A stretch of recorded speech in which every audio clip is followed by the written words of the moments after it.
મિત્રો, તમે બધા લોકોએ અમારા ઘણા બધા ભવિષ્યવાણીઓથી જોડાયેલા વિડીયો તમે જોયા હશે, સાંભળ્યા હશે, જેમાં અમે તમને આવનારા સમયમાં ઘટવાવાળી ઘટનાઓના સંકેત ભવિષ્યવાણીના માધ્યમથી આપીએ છીએ. અને આજના આ વિડીયોમાં આપણે એક એવી ભવિષ્યવાણી વિશે વાત કરવાની છે જે આખી દુનિયાને ડગાડી શકે છે. મિત્રો, મહાભૂકંપોની એક શૃંખલા આવવાની છે. આજે 29 માર્ચ 2025 રાત્રે 8:51 ઉપર શનિ ગ્રહ કુંભ રાશિમાંથી મીન રાશિમાં પ્રવેશ કરશે. આ દુર્લભ પરિવર્તનથી એક ખતરનાક યોગ બનવા જઈ રહ્યો છે. તો મિત્રો, 29 માર્ચ 2025 પછી જે એપ્રિલ મહિનાની શરૂઆત થશે, એ એપ્રિલ મહિનામાં શું શું ઘટનાઓ ઘટી શકે છે, આપણા માટે એપ્રિલ મહિનો કેવો રહેવાનું છે, આવા તમામ પ્રશ્નો ઉપર આ વિડીયોમાં આપણે ખૂબ જ વિસ્તારપૂર્વક વાત કરવાની છે. માટે વિડીયોને છેલ્લે સુધી જોવા તેમજ લાઇક અને શેર કરવા ખાસ વિનંતી. તો મિત્રો, જેમ કે વિડીયોમાં જણાવ્યું કે 29 માર્ચ 2025ના રોજ રાત્રે 8:51 ઉપર શનિ મીન રાશિમાં પ્રવેશ કરશે. આ પરિવર્તનના લીધે એક દુર્લભ ષટગ્રહ યોગ બનવા જઈ રહ્યો છે. મીન રાશિમાં પહેલાથી જ રહેલા છે સૂર્ય, બુધ, શુક્ર, રાહુ. આના સિવાય ચંદ્રમા પણ આ રાશિમાં રહેલા છે. હવે શનિદેવના આ રાશિમાં જોડાવાથી એક જ રાશિમાં 6 ગ્રહ એક સાથે એકત્રિત થશે. આવી રીતે ગ્રહોનો આ સંયોગ ઘણા દશકો પછી બની રહ્યો છે.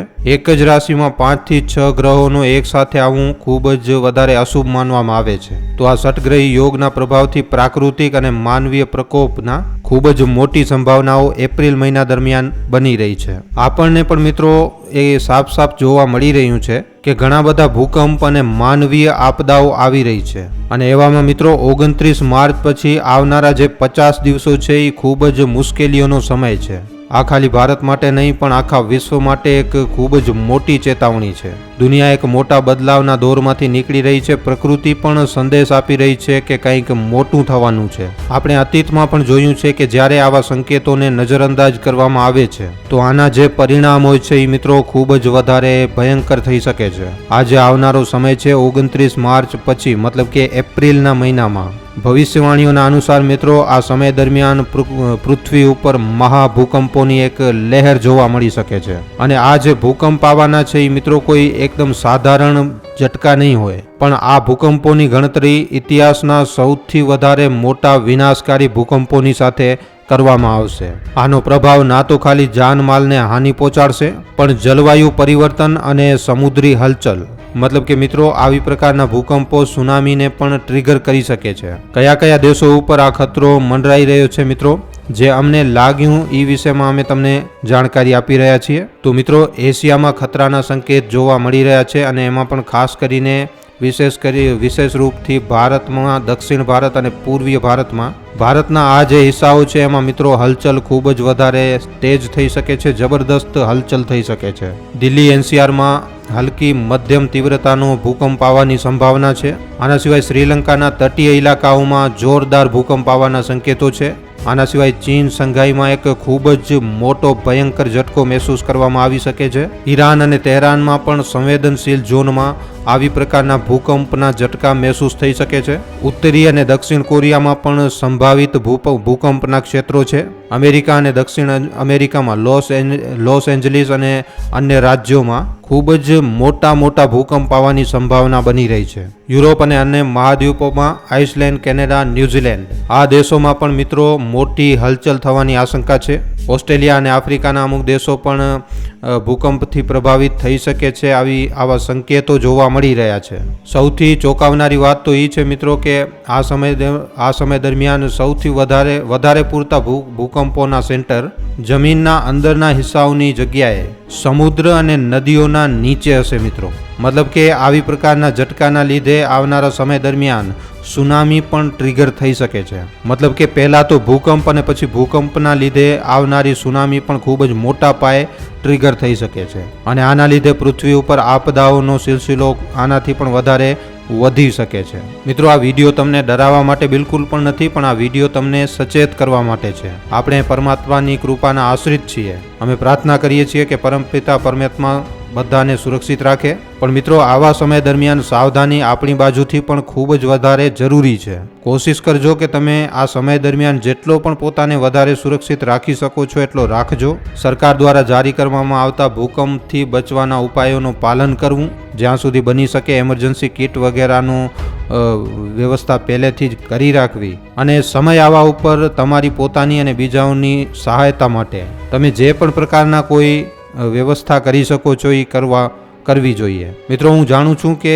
ઘણા લોકોને આ ભવિષ્યવાણી ખૂબ જ વધારે અજીબ લાગશે. કેટલા લોકો હસશે, કોમેન્ટ બોક્સમાં પણ જણાવશે કે આ ખોટું છે, એવું છે બધું. પણ આવા લોકો ત્યારે જાગશે જ્યારે આપદા એમના દરવાજા ઉપર આવીને ઊભી રહી જશે. અહીંયા હું તમને કોઈને પણ ડરાવી નથી રહ્યો, પણ આ વિડીયોના માધ્યમથી મિત્રો સચેત કરી રહ્યો છું. એટલા માટે જિંદગી મિત્રો અમૂલ્ય છે. આપણે બધા એકબીજાની સુરક્ષા માટે અનિવાર્ય છીએ. જો તમને આ જાણકારી મહત્વપૂર્ણ લાગી હોય તો મિત્રો આને તમે તમારા પરિવાર અને તમારા મિત્રો સાથે શેર જરૂર કરજો, જેનાથી આવી પ્રકારની કોઈ કન્ડિશનમાં એ લોકો પણ સતર્ક રહી શકે. પરમપિતા પરમાત્માની કૃપા આપણા ઉપર બનેલી રહે. મેં પહેલાં પણ ઘણીવાર મારા વિડીયોમાં કહ્યું છે મિત્રો કે આ જે આવનારો સમય છે એ મુશ્કેલીઓથી ભરાયેલો તો હશે. અહીંયા મિત્રો કહેવામાં એમ પણ આવી રહ્યું છે કે વર્ષ 2025માં પ્રાકૃતિક આપદાઓ ખૂબ જ વધવાની છે. જળથી પ્રલય થવાના ખૂબ જ વધારે ચાન્સીસ છે. આના સિવાય આવનારા સમય દરમિયાન સૂરજ પણ પોતાની આગ વરસાવશે, અને સૂરજ ઉપર થવાવાળા સોલર સ્ટ્રોમ પણ ધરતીને ખૂબ જ વધારે પ્રભાવિત કરશે. તો પૃથ્વી, જળ, અગ્નિ, વાયુ અને આકાશ બધા જ પંચ તત્વોમાં ખલબલી મચવાની ખૂબ જ મોટી આશંકા જોવા મળી રહી છે. આપણે જ્યારે એનર્જી લેવલ ઉપર જોઈએ છીએ તો આપણને અલગ અલગ દેવી દેવતાઓથી સંકેત મળે છે કે આવનારો જે સમય છે એ ખૂબ જ વધારે ખરાબ દેખાઈ રહ્યો છે. જેટલો વધારે થઈ શકે લોકો ડિવાઇન પાવરને એક્ટિવેટ કરે, વધારેમાં વધારે મેડિટેશન કરે અને પ્રાર્થના કરે કે પ્રભુ શાંતિ બનાવીને રાખે, આ બધી ઘટનાઓથી આપણને બચાવે. તમારી હરેક પ્રાર્થના સાંભળવામાં આવે છે, તમારી હરેક પ્રાર્થનાનો જવાબ પણ આવે છે. તો આ જે વિડીયો છે એ કોઈ પણ પ્રકારે તમને ડરાવવા માટે નથી, આ ખાલી અને ખાલી તમને જગાડવા માટે છે. કારણ કે વર્ષ 2025માં મિત્રો પ્રાકૃતિક આપદાઓ આવવાનો ખતરો ખૂબ જ મોટો છે, અને આજની તારીખમાં આપણે બધા જોઈએ જ રહ્યા છીએ મિત્રો કે કેવી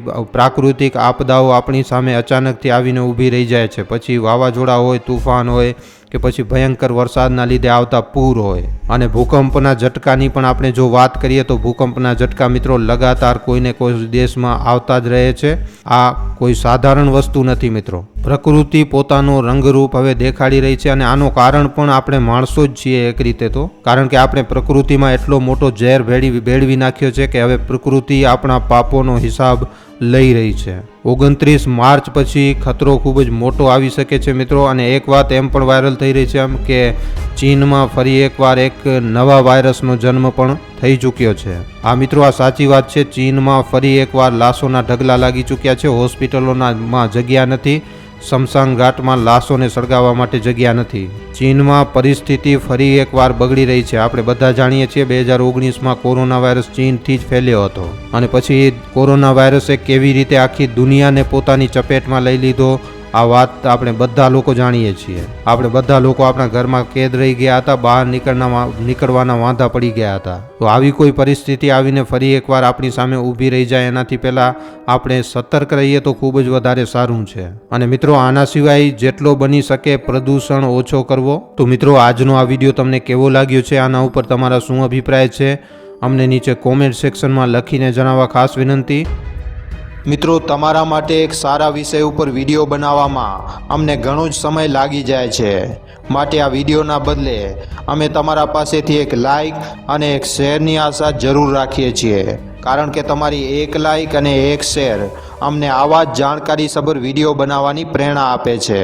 માટે જો આ વિડીયો તમને પસંદ આવ્યો હોય તો આ વિડીયોને લાઇક કરીને તમારા મિત્રો અને પરિજનો સાથે શેર કરવા ખાસ વિનંતી. અને જો તમે અમારા ગુજરાતી દુનિયા નામના યુટ્યુબ ચેનલ ઉપર પહેલીવાર આવ્યા છો તો હમણાં જ આ ચેનલને સબસ્ક્રાઈબ કરી લેજો. સબસ્ક્રાઈબ કર્યા બાદ બાજુમાં જે બેલ આઇકન જે ઘંટડીનું નિશાન આવે એને દબાવી નાખજો, જેનાથી અમારા દરેક વિડીયોની જાણકારી તમને નોટિફિકેશનના માધ્યમથી મળતી રહે. આખો વિડીયો જોવા બદલ આભાર. હવે આપણે મળીશું એક આવા જ નવા જાણકારીસભર વિડીયોમાં. ધન્યવાદ.